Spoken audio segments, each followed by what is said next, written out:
Assalamualaikum warahmatullahi wabarakatuh. Hari ini sangat istimewa sekali karena ini merupakan episode pertama kita, episode podcast PKS Kota Pasuruan di kepengurusan yang baru. Dan hari ini bertepatan dengan dalam rangka Hari Ayah Nasional yang berkolaborasi dengan bidang perempuan dan keluarga di PK.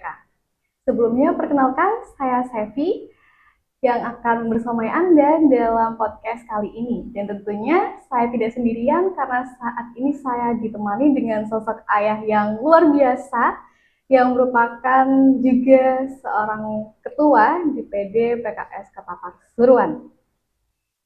Jadi mari kita sambut bersama. Selamat datang Bapak Agung Pamujianto. Baik. Kira-kira bagaimana kabarnya hari ini, Pak? Alhamdulillah kabarnya baik. Ya cuman sudah beberapa minggu ini ada batuk. Oh, iya. Mohon maaf nanti kalau saya ada batuk-batuk ya. Enggak apa-apa, Pak. Ini sudah disediakan minumnya, Pak. Siap. Nah, sudah sekitar hampir 3 bulan. 3 bulan Bapak menjabat sebagai ketua Ini 2 bulan mungkin ya. Oh, 2 bulan. Bulan Agustus tanggal 14 itu. Iya. Jadi 2 bulanan mungkin ya. Oh iya.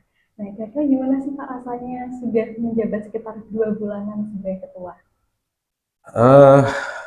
Ya gimana ya. Yang jelas saya belum pernah jadi ketua DPD sebelumnya. Iya. Nah, jadi suatu hal yang baru. Nah, cuman saya sudah beberapa kali membersamai ketua DPD, jadi mungkin beberapa halnya mungkin kita sudah melihat, tetapi memang di setiap zaman ya pasti akan ada tantangannya masing-masing. Iya. Sebenarnya ya kalau disuruh milih ya saya nggak mau jadi ketua DPD. Masih banyak yang lain yang lebih mampu, lebih bagus lah menurut saya begitu. Tapi mau nggak mau Pak ya? Iya. Iya. Nah, karena hari ini juga kita mau ngobrol tentang Hari Ayah. Nah, mungkin sebelum kita mulai, mungkin Bapak bisa perkenalkan dulu putra-putrinya, gitu Pak. Ya, saya anak ada 4. Oh, ada 4. Ya. Jadi anak yang pertama sekarang kelas 10 ya. Satu SMA ya kelas 10 ya. Iya, kelas 10. 10. Sekarang dia mondok di SMA Baitul Quran Seragen. Laki-laki. Oh iya. Namanya Muhammad Zufar Al-Fatih. Alhamdulillah kemarin juga sudah menghatamkan 30 juznya. Alhamdulillah. Kemudian yang kedua sekarang kelas 7, kelas 1 SMP, bersekolah di SMP IT Nur Hidayah Solo. Namanya Nisrina Altafunisa. Terus kemudian yang nomor 3 masih kelas 6 SD, itu di SDIT Bina Insan Cedekia kelas 6, namanya Mahira Hasna Syakira Mehlali anak ini. Mahira Hasna Syakira panggilannya Rasya, nanti kelas 6. Ini mungkin tahun depan ini juga sudah minta mondok juga gitu. Kemudian yang terakhir, tadi yang ikut ini yang kecil, itu Aisyah Konita Hafidho, masih TKB. Ya, di 4 orang anak ya, jadi laki-laki 3 perempuan. Jadi 2 di luar kota ya, di Seragen dan di Solo. Ini sebenarnya kalau tahun depan yang satunya ikut mondok lagi ya tinggal satu yang di rumah. Tapi memang kalau memang rencananya Pak Agung, semua anak-anaknya kalau sudah lulus SD memang di luar Pasuruan gitu. Semua dikomunikasikan dengan anak. Oh, Artinya orang tua itu punya rencana pendidikan yang terbaik buat anak, tetapi tetap semua rencana itu harus dikomunikasikan dengan anak, sehingga pada saat kita memutuskan apa pendidikan untuk anak, itu anak juga tidak merasa terpaksa. Karena kalau ketika anak merasa terpaksa, itu juga nanti tidak baik juga untuk perkembangannya. Jadi tetap hal yang baik harus dikomunikasikan dengan baik, supaya apa yang menjadi pikiran orang tua, harapan orang tua, itu juga anak-anak juga bisa memahami, dan kemudian sama-sama saling anak juga bisa nyaman dia, orang tua pun juga apa namanya secara harapan itu juga bisa terwujud. Jadi harus tetap komunikasi. Jangan sampai pokoknya kamu harus mondok. Wah ini mungkin mondok baik, mungkin mondok bagus, tapi kalau bagi anak itu suatu hal yang terpaksa, jadinya nanti justru nggak baik. Karena ada tuh beberapa apa cerita tuh yang anaknya dipondokkan, tapi tahu-tahu apa namanya melarikan diri dari pondok. Nah itu boleh jadi si anak ini merasa terpaksa di situ. Jadi seperti itu Mbak. Jadi emang harus dikomunikasikan ya. dengan anak. Oke, nah sebelum kita ke poinnya Pak, kita pemanasan dulu. Wah, dari tadi sudah panas ini. Kita pemanasan dulu. Setelah ini ada kuis singkat, jadi nanti Pak Agung jawabnya cepet-cepetan. Wah, padahal nggak ada musuhnya kok cepet-cepetan. Jadi nggak usah mikir dulu Pak, langsung refleks jawabnya. Gitu ya? Iya. Jawab yang nggak perlu mikir. Oke. Oke, siap Pak? Ya. Oke, yang pertama, ketua DPD atau manajer di kantor? Manajer di kantor. Oke. Kedua, ayah galak tapi perhatian atau ayah kalem tapi cuek? Ayah galak tapi perhatian. Mantap. Yang ketiga, bangga kalau disebut ayah keren atau ayah bijak? Ayah bijak. Kalau anak ngambek, disamperin atau didiemin dulu? Disamperin. Oke. Terus anak jujur tapi bandel atau anak penurut tapi suka nutupin? Anak jujur tapi bandel. Oke. Yang terakhir, ditelepon kader atau ditelepon anak? Ditelepon anak. Oke. Sekarang saya tanya satu-satu alasannya Pak. Kenapa lebih pilih manajer di kantor daripada ketua DPD? Bukan saya tidak mau jadi ketua DPD, ini caranya begitu. Tetapi kalau disuruh milih kan, artinya jadi manajer di kantor itu segala sesuatunya kita mau main perintah-perintah itu, ya ini Anda bekerja dibayar kan begitu. Beda dengan ketika kita jadi apa namanya ketua DPD, maka segala sesuatunya kita harus melihat bahwa ini bukan sedang di pabrik ini bukan sedang di kantor ini. Nah, maka segala sesuatunya harus kita pikir betul-betul itu sebelum kita apa namanya memutuskan dan seterusnya. Tapi kalau di kantor sistemnya sudah ada apa namanya, kalau jadi semua orang serba digaji, dibayar. Tapi di sini tidak. Nah, ya kan? Jadi ini bukan karena saya mungkin tidak mau jadi apa, tidak suka dengan ketua DPD, tidak, bukan begitu. Tapi kalau suruh milih ya milih itu tadi. Karena apa namanya menurut saya pertanggungjawaban jauh lebih berat jadi ketua DPD. Kalau di kantor kan ya karena saya dibayar kan gitu. Nah, kalau di sini kan wah ini berat sekali memang. Jadi saya pilih yang ringan-ringan saja. Jadi yang ringan-ringan aja Pak. Terus kenapa Pak Agung lebih memilih ayah galak tapi perhatian daripada ayah kalem dan tapi cuek? Galak itu apa, kadang bagian daripada kita memperhatikan anak. Kadang kita memang perlu galak, ya. Menurut saya nih, menurut saya nggak, mungkin yang lain punya pendapat berbeda ya, tafadhol silakan. Tapi bagi saya galak itu adalah bagian daripada wujud cinta dan kasih sayang kepada anak. Ada saat dimana kita juga harus galak kepada anak, tapi juga ada kadang di mana saat kita juga apa namanya lembut dengan anak. Bisa nggak bayangkan ada seorang ayah yang galak, tetapi kedatangannya dirindungan sama anak. Ya itu loh. Ya, karena kita apa namanya galaknya itu karena bagian dari perhatian, tidak mau anak itu terus kemudian terjerumus pada hal yang negatif, atau tidak mau anak-anak itu menjadi anak-anak yang kemudian tidak disiplin, tidak rajin, tidak apa memperhatikan waktu sholatnya begitu. Kita butuh galak pada saat seperti itu. Nah, cuman galak itu harus diimbangi dengan apa namanya kelembutan yang lain, kebaikan-kebaikan dan kebijaksanaan yang lain gitu. Sehingga meskipun ayah itu kadang juga galak, anak-anak itu kadang juga bilang, oh, Abi kayak monster. Cuman kalau apa namanya pulang, mereka pasti akan nyambut itu dengan artinya dirindukan. Jadi memang butuh yang memang itu menurut saya, tadi kan nanya ke saya. Daripada kita diem aja, tapi tidak ada apapun yang kita lakukan untuk anak ketika misalnya anak berbuat sesuatu yang negatif atau tidak tidak patuh sama agama dan seterusnya, ini juga akhirnya ya nggak bagus buat pendidikan anak begitu. Jadi mending galak tapi perhatian. Yang penting ada gitu. Ya. Terus kenapa Pak Agung lebih pilih ayah bijak daripada ayah keren? Ayah kalau sudah bijak itu jadi keren loh. Rangkep Pak ya. Iya. Kali kalau keren belum tentu dia jadi ayah bijak. Tapi kalau ayah yang bijak pasti dia keren. Menurut saya begitu. Boleh. Ya, terus lanjut, kenapa kalau anak ngambek lebih pilih disamperin daripada didiemin dulu? Ini opsional ya, artinya ada orang yang mungkin memilih ya biar didiemin dulu, mungkin begitu. Tapi bagi saya samperin, tapi bukan untuk kemudian langsung dimarahin atau bagaimana. Nah, ya.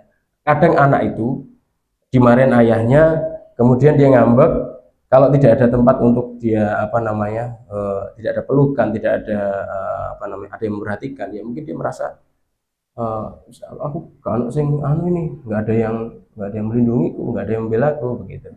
Tapi bukan untuk membela sesuatu yang salah. Kalau anak saya, ya kita tetap sampaikan bahwa itu salah. Tetapi harus ada di antara orang tua itu, ya kalau ayah yang marah, ibunya ya merangkul. Tetapi bukan untuk membela si anak dengan kesalahannya, untuk menjelaskan bahwa kenapa ayah tadi marah, begitu. Jadi memang harus disamperin. Nah, jangan sampai nanti dia merasa bahwa tidak ada seorang pun ketika aku dimarahin dan seterusnya, kemudian ya nggak ada yang memperhatikan dia. Gitu. Menurut saya begitu. Ini opsional menurut saya. Artinya orang bisa mengambil pilihan yang lain, bisa jadi begitu.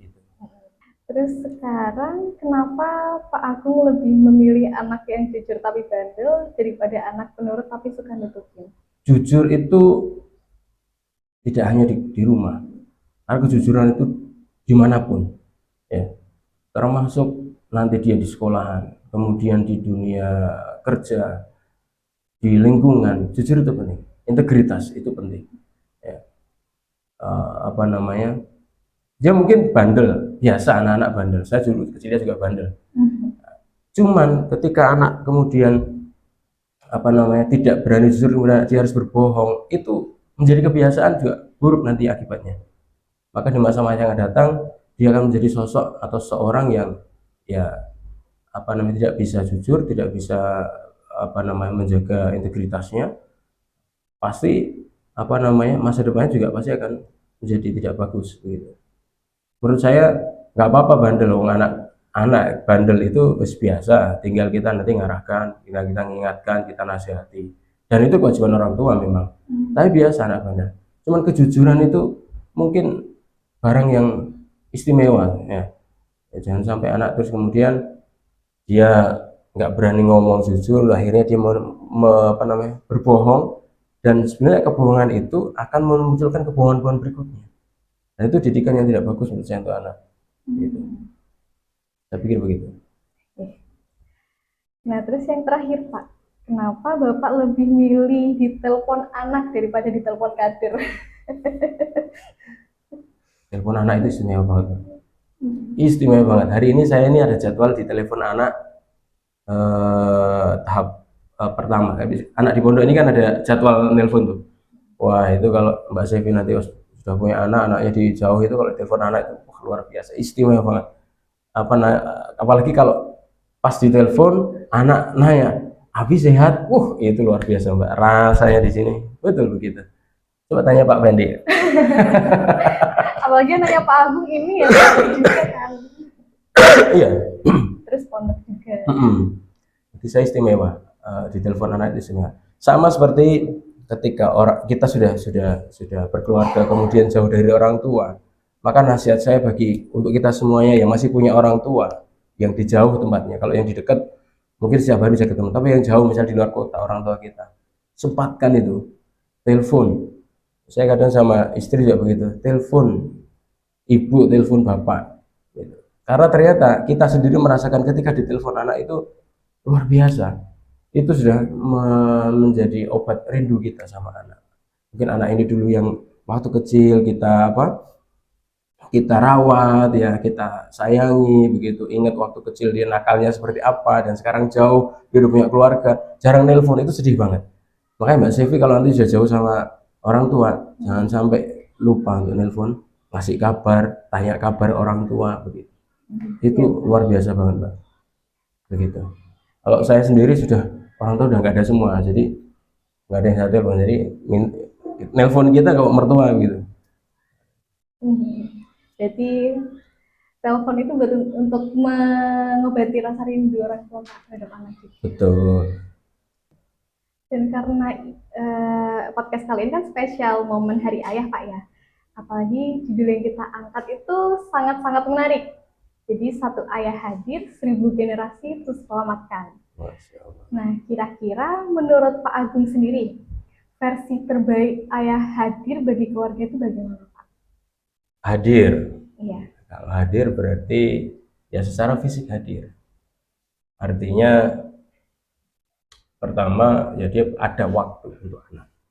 Ya secara fisik hadir, jadi tidak tapi memang ini ya kita bisa tidak semua ayah kan bisa setiap hari hadir di rumah. Mungkin ada yang ayahnya itu bekerja 1 bulan 2 bulan di luar kota baru dia pulang ya. Nah, tetapi memang pada saat dia punya kesempatan, ada waktu untuk hadir, untuk bertemu, itu suatu hal yang sangat penting. Jadi memang harus ketemu, harus hadir, harus secara fisik itu hadir. Tidak hanya sekedar telepon, tidak hanya sekedar video call, tapi juga secara fisik dihadir di hadapan anak-anak gitu. Meskipun itu yang ya tadi kerja di luar kota, dia ada kesempatan pulang untuk ketemu sama anak dan keluarganya, ya harus pulang. Menurut saya begitu. Dan kehadiran itu penting karena anak itu kan juga butuh sosok ya, seseorang yang dia bisa dilihat sebagai prototipe, sebagai contoh, sebagai teladan gitu. Bagaimana ketika kita menyampaikan sesuatu ke anak, mendidik anak, tapi tanpa kita memberikan contoh kan juga nggak bagus buat anak begitu loh. Hanya bicara saja tetapi tidak pernah memberikan contoh. Misalnya contoh nih, nah kamu jangan ngerokok, tapi di saat yang sama di depan anak kita merokok, itu juga bagus. Jadi selain satu waktu secara fisik ada di hadir, kemudian waktunya juga diluangkan untuk bisa ketemu dengan anak. Terus kemudian juga kehadiran itu penting karena kita juga harus memberikan contoh dan teladan tadi kepada anak-anak kita gitu. Jadi yang keempat juga sentuhan fisik itu juga penting. Nah, jadi membelai, memeluk ya, mencium anak itu penting juga gitu. Apalagi misalnya kita punya anak perempuan, sebelum dia nanti kenal laki-laki yang lain yang di luar sana, dia harus mengenal sosok laki-laki yang ada di rumahnya yang menjadi cinta pertamanya, yaitu ayahnya gitu. Jadi dia sudah biasa dipeluk biasa dipeluk ayahnya, bisa dicium ayahnya, dia nggak akan pengen dipeluk laki-laki lain yang belum sah buat dia begitu. Saya pikir begitu Mbak. Jadi benar yang kata orang-orang kalau di medsos Pak ya, cinta pertama ayah adalah cinta pertama anak perempuannya adalah ayahnya sendiri. Betul sekali. Jadi itu salah satu. Sebelum dia menemukan cinta-cinta yang lain di luar sana itu, ya garangan-garangan dan seterusnya. Ayah menjadi cinta pertama anak perempuannya. Dan itu sebenarnya juga tidak mudah mewujudkan itu. Nah, butuh kesabaran kita, butuh ketelatenan kita. Gitu. Bahkan ada kadang saya juga punya momen yang penting, waktu yang penting untuk anak itu pada saat ngantar sekolah. Antar sekolah itu luar biasa. Tapi bagi saya itu satu hal yang sangat penting, yang saya nggak ingin melewatkannya. Jadi pagi hari itu kalau kita ngantar sekolah itu ya anak-anak saya cium keningnya. Bahkan yang kecil yang Konita itu, jadi kalau di depan sekolahan saya mau melepas itu pasti saya akan jongkok, jadi sama rendah dengan dia, kemudian pasti cium pipi kanan pipi kiri, cium tangan, kemudian dia pasti peluk. Nah itu dia pasti peluk sebelum berangkat. Iya, Dan saya pikir itu satu yang apa namanya, bisa memberikan kedekatan emosional kita kepada anak, dan itu wujud apa namanya, sentuhan tadi yang saya bilang. Ya.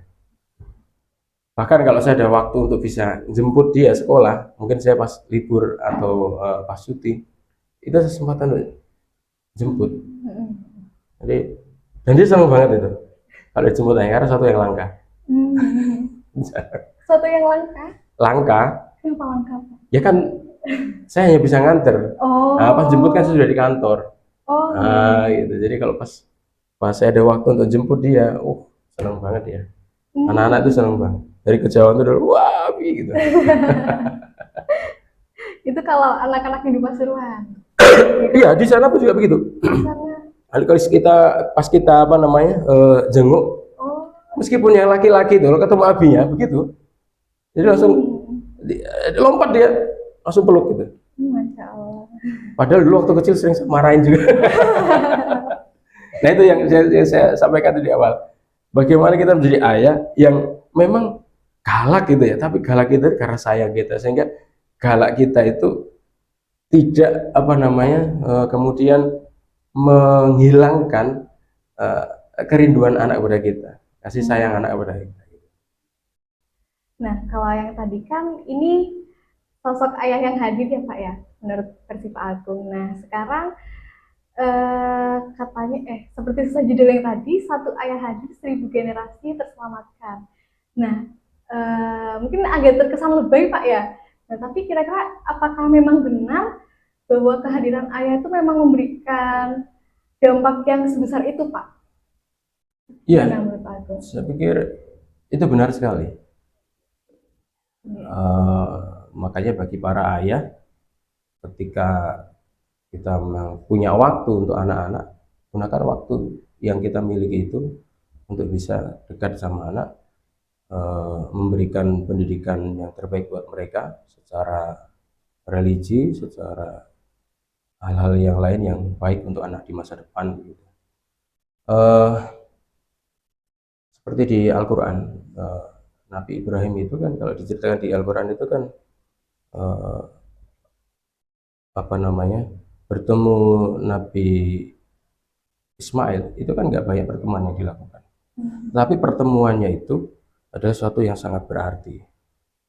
Dan di Al-Quran juga ada 14 kali di apa namanya, dituliskan di Al-Quran itu tentang dialog ayah dan anak. Tidak ada yang dialog ibu dan anak itu, tapi dialog ayah dan anak. Jadi yang apa namanya, yang berkomunikasi anak, mendidik dan seterusnya itu lebih banyak di situ gambarnya adalah ayah. Nah, bagaimana dengan ibu? Ya, ibu mendukung peran itu. Nah, jadi kalau ayah itu membuatkan sistemnya, ayah itu kemudian menyampaikan A, B, C-nya, si ibu mendukung sistem itu. Jadi perannya nanti akan saling melengkapi. Karena ibu mungkin yang punya banyak waktu dengan anak.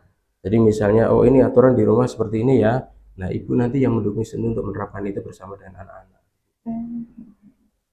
Dan saya sendiri juga masih belajar untuk menjadi ayah yang baik. Belum jadi ayah yang baik ini, jadi masih belajar. Iya, masih belajar. Berarti memang peran ibu juga pastinya harus mendukung ya, karena ya harus sinergi antara ayah dengan ibu, itu harus sinergi. Jadi kita pasti punya visi yang sama di dalam mendidik anak. Nah, jangan sampai si ayah visinya A, ibu visinya B, ini nggak ketemu. Anak mau jadi anak yang seperti apa nantinya, nggak ketemu nanti. Nah, ini harus dialog tuh antara ayah dan ibu, dialog ini anak kita itu mau nanti seperti apa ini. Harus satu visi. Betul. Dan dengan anak pun juga harus dialog tadi. Bahkan dalam menentukan tadi pendidikannya, kita juga tidak bisa terus kemudian harus memaksakan kamu harus jadi ini, jadi itu, ya. Tapi ada proses dialog di situ antara orang tua dengan anak. Jadi keluarga ini bukan bagian yang terpisah-pisah, bukan ayah sendiri, ibu sendiri, anak-anak sendiri, tidak. Keluarga ini satu kesatuan, semuanya saling berinteraksi. ayah, ibu memikirkan bagaimana masa depan anak, dan kita punya visi bagaimana cara mendidik anak, begitu. Perannya ayah bagaimana, peran ibu bagaimana, ini perlu dibicarakan bersama. Jangan sampai nanti contoh misalnya si anak sedang dimarahin bapaknya, ya, terus si ibu ikut-ikut marahin gitu. Setelah itu, pada saat ke tempat mbahnya misalnya, si ibu nyeritakan kenakalan si anaknya, itu gini gini gini kemarin dikasih tahu, mbahnya ikut marahin, ya. Wes, setelah itu pada saat ke tempat saudara yang lain cerita lagi sih, ini ya bandel itu gini gini nih, omnya ikut nasihatin. Jadi anak itu jadi kemana-mana aku ini aja salah semua ini. Masa di mata mereka, di mata keluarga salah semua. Itu juga bagus. Jadi kalau ayah sudah marah, ibu jangan ikutan marah. Itu. Ini menurut saya ya. Iya. Jadi ayah kalau sudah marah sama anak, kamu jangan gini, kamu tuh harus begini, macam-macam gitu ya. Ibu jangan juga begitu. Nah, tapi di waktu yang lain ibu membenarkan apa yang disampaikan ayah pada situasi dan waktu yang tepat, di saat si anak ini tidak pada kondisi sedang dimarahin. Begitu. Begitu pula sebaliknya, kalau ibu sudah marah,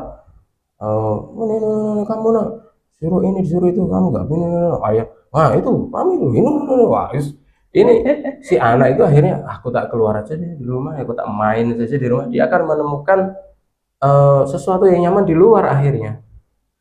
Jadi keluarga bukan menjadi tempat yang nyaman buat dia, bukan menjadi tempat yang selalu dirindukannya, begitu. Justru akan menjadi neraka baginya kan. Ini kan nggak bagus. Dia mencari tempat yang nyaman di luar dengan teman-temannya, yang kita sendiri nggak tahu tuh pergaulannya nanti seperti apa. Dan apalagi sekarang di era digital, yang anak lahir ceprot sudah tahu gadget. Tadi saya lihat anak saya yang paling kecil tadi, mungkin saya nggak begitu canggih dengan gadget ya, tapi anak-anak sudah begitu canggihnya, karena memang dia lahir di era yang sudah mengenal gadget. Nah, ini juga akhirnya jadi tantangan tersendiri bagi kita. Ini kalau ayah dan ibu nggak bersepakat dengan kaitan dengan gadget, ini juga bahaya. Anak akhirnya mendapat pendidikan bukan dari ayah dan ibunya, tapi anak mendapat pendidikan dari gadget. Itu banyak itu. Dan ini tantangan yang luar biasa sebenarnya. Karena hampir setiap hari, makanya harus bersepakat, kasih waktu, oke boleh. Karena di era sekarang terus kemudian dia nggak boleh pegang gadget, itu juga nggak mungkin. Betul ya, dia nggak boleh pegang di rumah, dia main pegang gadgetnya temennya, sama temennya. Kita nggak tahu apa yang dia buka, dia tonton, kita nggak ngerti. Ayo di rumah kasih aja waktu, oke nggak apa-apa, tetapi ada waktunya. Dan kita harus terus nasihati, nah kamu boleh pakai komputer, kamu boleh pakai gadget, kamu boleh pakai HP, tetapi apa yang dilihat kita harus tahu nih. Jangan kasih full ke dia waktunya, harus tahu kalau waktunya sholat ya sholat, waktunya makan makan, waktunya belajar belajar, begitu. Dan kita sendiri harus disiplin dan itu. Jangan sampai di saat yang sama anak-anak pegang gadget, kita pun juga sibuk dengan gadget kita. Sekarang kan begitu, banyak kan keluarga-keluarga di mana anaknya pegang gadget sendiri, ibunya pegang gadget sendiri. Ini keluarga apaan kan gitu? Semuanya pegang semua. Jadi tidak ada interaksi, bahkan butuh waktu di mana ayah, ibu, anak berinteraksi itu, bukan dengan gadgetnya masing-masing.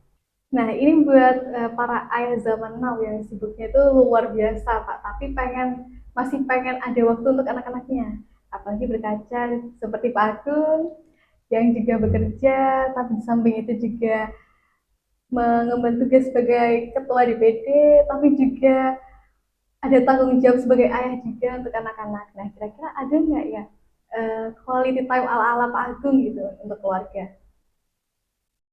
Ada. Satu pagi hari itu pasti kan di rumah tuh mulai dari bangunkan anak. Jadi saya berusaha untuk saya membangunkan anak tuh. Jadi time pertama itu adalah time membangunkan anak. Ya. Yang kedua, saya berusaha untuk ketika anak-anak berangkat ke sekolah, saya nganter tuh. Ada waktu di mana pada saat kita mulai dari berangkat sampai ke sekolah itu untuk kita bercerita, untuk berdialog sama anak, untuk ngasih nasihat ke anak. Nah, itu ada waktu loh, meskipun hanya berapa menit itu. Iya. Ya, kita manfaatkan betul.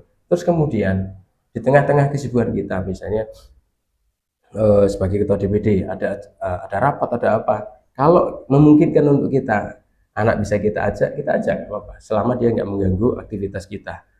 Nah, itu biar juga dia tahu, oh bapakku dulu jadi ini jadi itu dan seterusnya. Oh dia sudah terbiasa dengan aktivitas itu, dan dia tidak merasa tersingkirkan dengan aktivitas kita. Oh, tapi kalau sudah begini ini aku nggak diajak, aku nggak ini, ya dia sibuk sendiri, nggak begitu. Tapi ada di mana waktu, terus kemudian kita oke, ayo ikut, tapi nggak apa-apa gitu kan. Nah, kadang kan begitu, saya rapat, nah si anak-anak atau konita yang paling kecil itu, kayak yang besar biasanya udah di rumah nggak apa-apa, tapi yang kecil kan nah, mainan sendiri dia, tetapi dia tidak merasa ditinggal. Nah, terus kemudian saya tuh senang sebenarnya, yang ini juga masih sering saya ini kan ke anak-anak pada waktu makan. Saya ini kan pulang berangkat jam 7:30 ya, pulangnya sampai rumah itu kadang habis maghrib atau habis isya. Jadi waktu yang pas untuk bisa kumpul sama mereka, sama keluarga itu pada saat makan malam. Nah, itu walaupun tidak setiap makan malam terus kita bisa kumpul, tetapi kalau bisa kumpul ya kita manfaatkan untuk kumpul, bisa saling bicara gitu kan.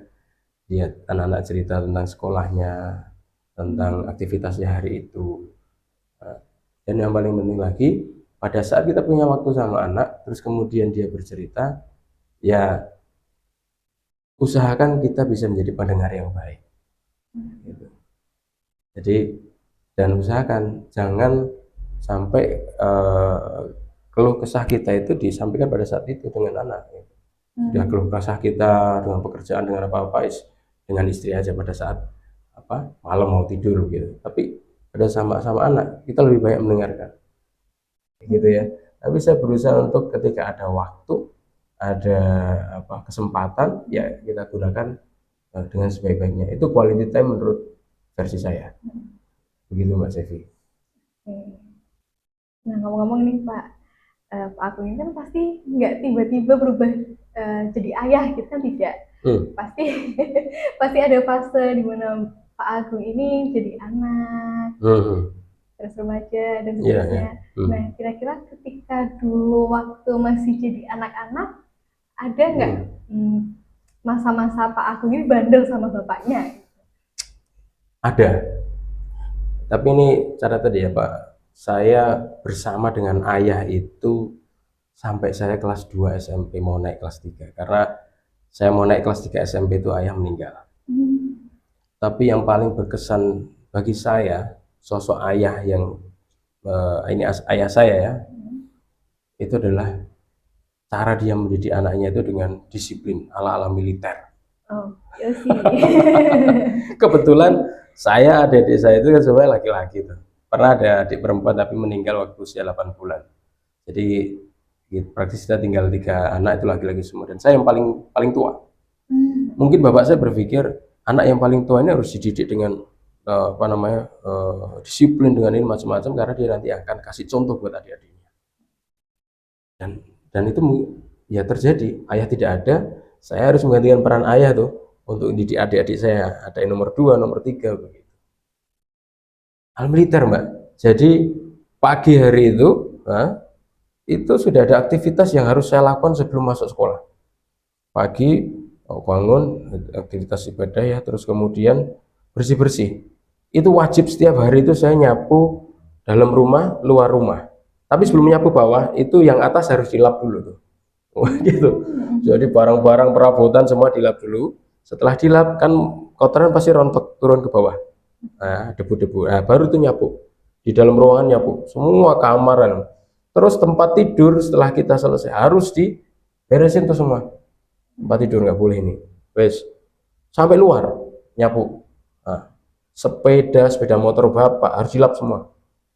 Tiap hari pincel semua, kaca depan semua rumah dilap semua itu.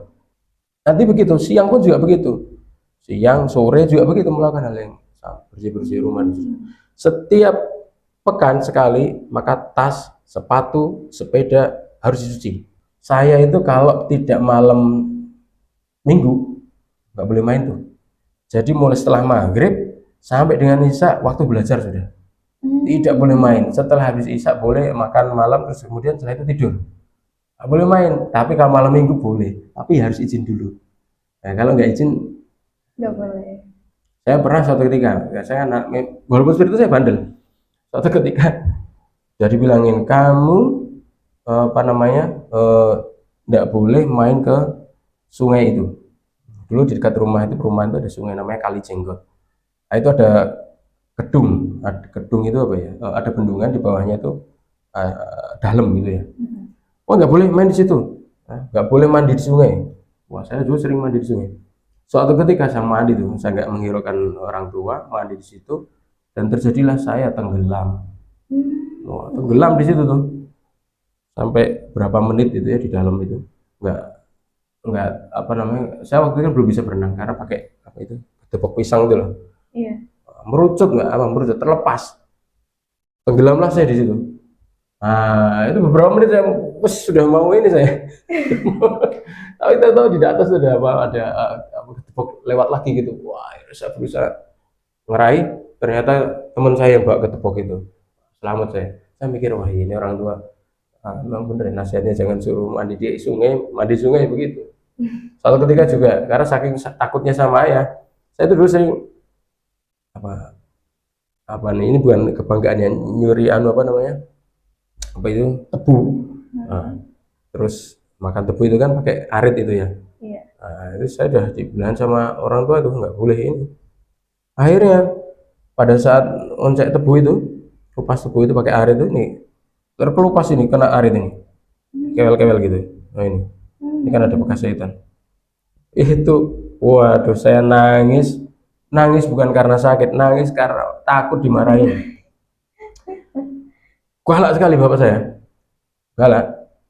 Saya kalau minta uang mendadak begitu misalnya uang sekolah besok ini besok kenapa nggak bilang dari kemarin-kemarin gitu kan, harusnya ini kan sudah dikasih tahu saat kemarin-kemarin harusnya sudah bilang dari terus kemarin saya belajar juga begitu. Kalau saya sampai nggak belajar waduh itu kalau dicari main gitu ya jam sekian harus pulang harus pulang, nggak pulang bapak saya itu sudah keliling naik sepeda motor tuh nyari saya. Sudah kalau saya pas lagi main bapak duduk naik sepeda motornya Honda C70 itu ya, aku duduk waduh bapak ini Gong gitu aja Gong ya gitu panggil saya gitu Gong ya sudah kelunuk gonceng di belakang wah ini siap sampai di rumah dihajar aja.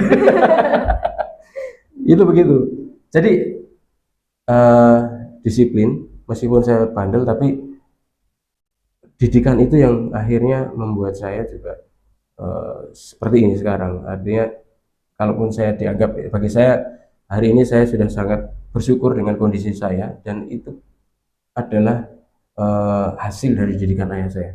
Pernah lihat berita itu seorang ibu yang apa ini menyabet anaknya dengan apa ini namanya seblak itu apa tahu seblak yang penebah itu loh. Oh iya penebah. Nah, penebah kasur itu loh. Gara-gara anaknya itu diminta rapiin kasurnya setelah dia tidur disuruh ngerapiin nggak mau. Nah, ibunya pukullah itu pakai penebah itu. Apa yang terjadi? Si anak ini lapor ke polisi. Nah, ini anak-anak Gen Z nih yang ini.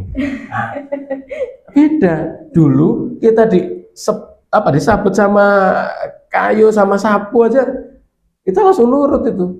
Nggak ada lapor-laporan ke polisi, gitu nggak ada. Atau mungkin kita viralin di TikTok atau di IG, nggak ada. Nah, sekarang kan beda, gitu ya. Hanya gara-gara seperti itu, terus dia lapor polisi tuh, ngenes nggak kan? Nah, makanya memang tidak semua yang pernah dilakukan ke kita oleh orang tua kita dulu, kemudian bisa kita adopt 100% untuk kita terapkan pada anak-anak kita sekarang. Karena zamannya sudah berubah. Harusnya apa? Sebagai ayah, terutama sebagai ayah ya, itu bisa menjadi tempat untuk anak-anak itu curhat. Tadi saya sampaikan, itu bisa mendengar. Gitu. Anak-anak itu curhatnya ke kita saja, nggak usah ke yang lain. Gitu loh. ya kan? Kalau anak sudah curhat ke yang lain, nah ini yang bahaya, terus berarti dia dengan orang tua itu sudah ada gap. Ya. Itu sih Mbak Sevi. Jadi harus diusahakan orang tua itu menjadi wadah pertama bagi anak Betul. sebelum ke Yang luar lain. keluarga. Betul. Ya, berarti memang harus dipantau sangat ya Pak Iya, ya. karena yang setiap hari kan 24 jam itu kan, ya mulai dari dia bangun sampai ini kan.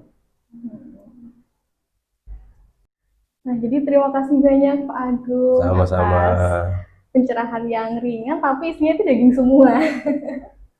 Saya juga terima kasih sudah diundang di podcast ya PKS ini. Oke. Podcast perdana lagi. Spesial Pak ya. Jadi bintang tamu perdana. Nah, baik. Ternyata dari perbincangan kita tadi bahwa kehadiran ayah itu tidak ternilai harganya.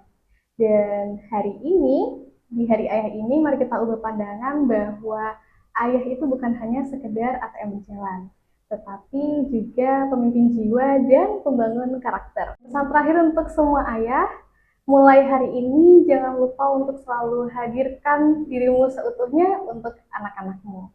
Dan sekali lagi, selamat Hari Ayah Nasional. Sampai jumpa di episode berikutnya. Wassalamualaikum warahmatullahi wabarakatuh.